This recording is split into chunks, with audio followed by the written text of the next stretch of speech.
So here's bad romance. Now here's bad romance. But she just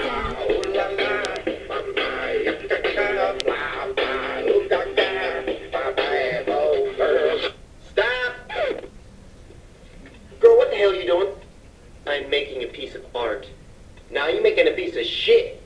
Not even a piece, you making a whole damn shit cake. With the doo-doo frosting and the caca sprinkles and the big-ass candle on top when you light it makes the whole damn room smell like shit. Nobody wants to eat shit, girl.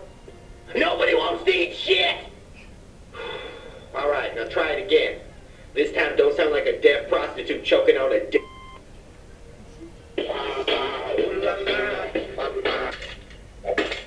Nobody wants to eat shit!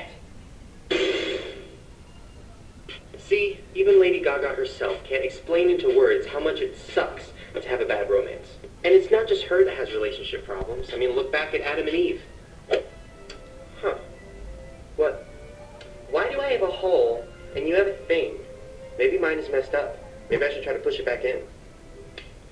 Nope, bad idea. Maybe mine hasn't popped out yet. Let me feel around. Ooh, it's so tight I could barely even put my finger in it. That's weird. It's getting all wet. Oh well.